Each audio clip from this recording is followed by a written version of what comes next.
Maithili express की शानदार प्रस्तुति। बोली बोली छठी मैया की। छठ घाट तोरा घुमाई देबो, माई के दर्शन कराई देबो। खुशी रिकॉर्डिंग स्टूडियो बलुआहा। चल गे छौरी माई दुआर, माई दुआर हे गे माई दुआर। चल गे छौरी माई दुआर, माई दुआर हे गे माई दुआर। छठ घाट तोरा घुमाई देबो, माई के दर्शन कराई देबो। छठ घाट तोरा घुमाई देबो, माई के दर्शन कराई देबो। चल गे छौरी माई दुआर, माई दुआर हे गे माई दुआर।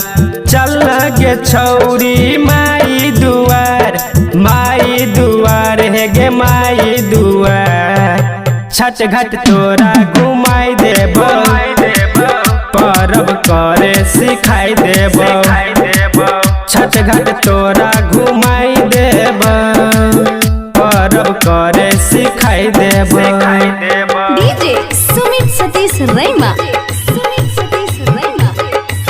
छठ घाट तोरा घुमाई देबो, परब करे सिखाई देबो। जाते गे ससुरा बेटा तोर है तो नारियल माई कगै छले, नारियल माई कगै छले। जाते गे ससुरा बेटा तोर है तो नारियल माई कगै छले। सास ससुर खूबे दुल्हा गे मानतो, छठ पूजा में शॉपिंग करतो। आवन घाट पर दिया जला, दिया जला हे गे दिया जला। छठ घाट तोरा घुमाई देबो, माई के दर्शन कराई देबो। छठ घाट तोरा घुमाई देबो, परब करे सिखाई देबो। छठ घाट तोरा घुमाई देबो, माई के दर्शन कराई देबो। खुशी रिकॉर्डिंग स्टूडियो बलुआहा।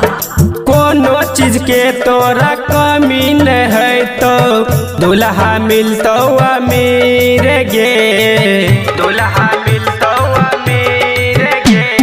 कोनो चीज के तोरा कमी न है तो दुल्हा मिलतो अमीर गे। नजर सरोज बेदर्दी के पड़तो, तोरा खातिर नटुआ नचैतो। छठी माई से दुआ मना, दुआ मना हे गे दुआ मना। छठ घाट तोरा घुमाई देबो, माई के दर्शन कराई देबो।